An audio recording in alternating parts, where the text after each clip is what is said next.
அதிகாரம் 7.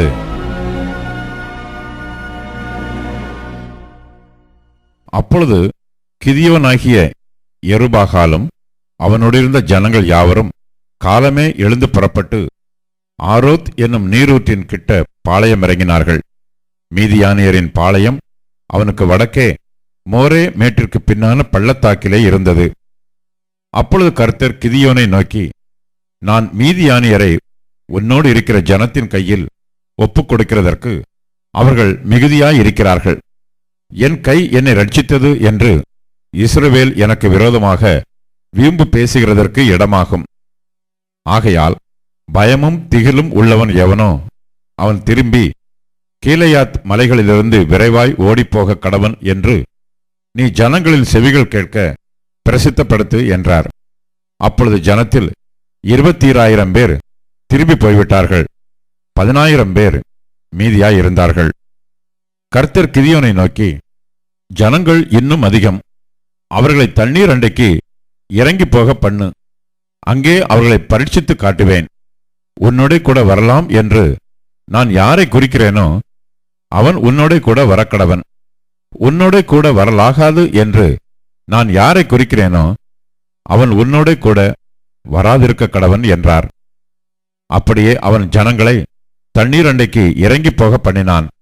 அப்பொழுது கர்த்தர் கிதியோனை நோக்கி, தண்ணீரை ஒரு நாய் நக்கும் பிரகாரமாக அதை தன் நாவினாலே நக்குகிறவன் எவனோ அவனை தனியையும், குடிக்கிறதற்கு முழங்கால் ஊன்றி குனிகிறவன் எவனோ அவனை தனியையும் நிறுத்து என்றார்.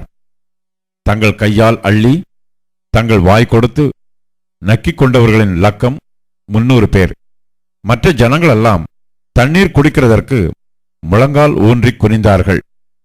அப்பொழுது கர்த்தர் கிதியோனை நோக்கி, நக்கி குடித்த அந்த 300 பேராலே நான் உங்களை ரட்சித்து மீதியானியரை உன் கையில் ஒப்புக் கொடுப்பேன். மற்ற ஜனங்கள் எல்லாரும் தங்கள் தங்கள் இடத்திற்கு போக கடவர்கள் என்றார். அப்பொழுது ஜனங்கள் தங்கள் கையில் தின்பண்டங்களையும் எக்காலங்களையும் எடுத்துக்கொண்டார்கள்.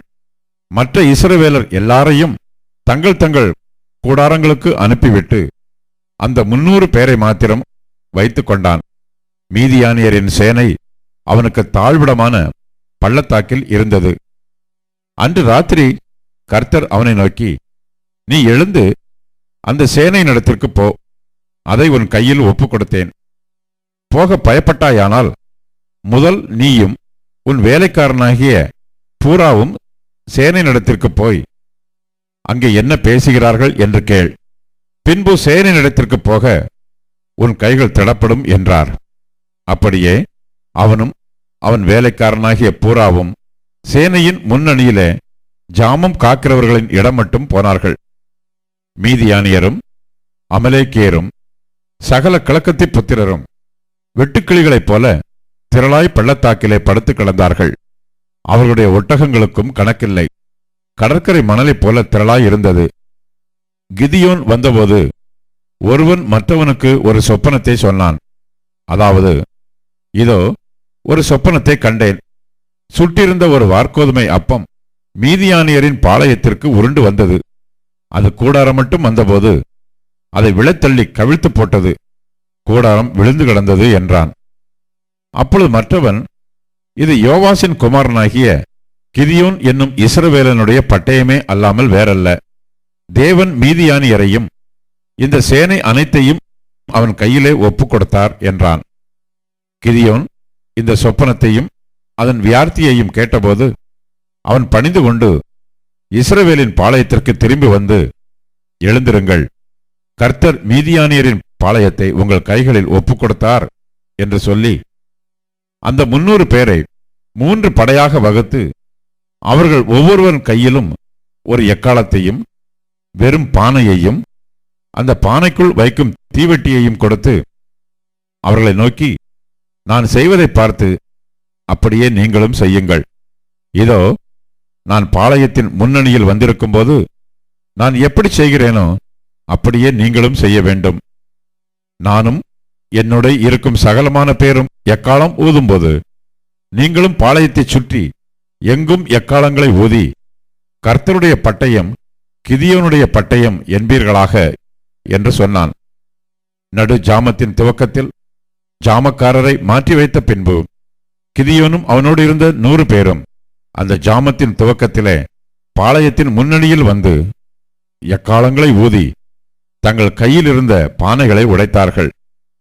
3 படைகளின் மனுஷரும் எக்காளங்களை ஊதி பானைகளை உடைத்து தீவட்டிகளை தங்கள் இடது கைகளிலும் ஊதும் எக்காளங்களை தங்கள் வலது கைகளிலும் பிடித்துக்கொண்டு கர்த்தருடைய பட்டயம் கிதியோனுடைய பட்டயம் என்று சத்தமிட்டு பாளையத்தை சுற்றிலும் அவரவர் தங்கள் நிலையிலே நின்றார்கள். அப்பொழுது பாளையத்தில் இருந்தவர்கள் எல்லாரும் சிதறி கூக்குரலிட்டு ஓடிப்போனார்கள். 300 பேரும் எக்காளங்களை ஊதுகையில் கர்த்தர் பாளையமெங்கும் ஒருவர் பட்டயத்தை ஒருவருக்கு விரோதமாக ஓங்க பண்ணினார். சேனையானது சேரோத்தில் உள்ள பெத்சித்தா மட்டும் தாபாத்திற்கு சமீபமான ஆபேல் மேகோலாவின் எல்லை மட்டும் ஓடிப்போயிற்று. அப்பொழுது நப்தலி மனுஷரும் ஆசேர் மனுஷரும் மனாசேயின் சகல மனுஷருமாகிய இஸ்ரவேலர் கூடி வந்து மீதியானரை பின்தொடர்ந்து போனார்கள். கிதியோன் எப்பிராயீம் மலைகள் எங்கும் ஆட்களை அனுப்பி மீதியானியருக்கு விரோதமாய் இறங்கி பெத்தாப்பரா இருக்கும் யோர்தான் மட்டும் வந்து அவர்களுக்கு முந்தி துறைகளை கட்டிக்கொள்ளுங்கள் என்று சொல்லச் சொன்னான். அப்படியே எப்ராயிமின் மனுஷர் எல்லாரும் கூடி பெத்தாப்பரா இருக்கும் யோர்தான் மட்டும் வந்து துறைகளை கட்டிக்கொண்டு மீதியானியரின் 2 அதிபதிகளாகிய ஓரேபையும் சேபையும் பிடித்து ஓரேபை ஓரேப் என்னப்பட்ட கன்மலையிலும் சேபை சேப் என்னப்பட்ட ஆலையிலும் கொன்று போட்டு மீதியானியரை துரத்தி ஓரேப் சேப் என்பவர்களின் தலைகளை யோர்தானுக்கு இக்கரையில் இருந்த கிதியோனிடத்திற்கு கொண்டு வந்தார்கள்.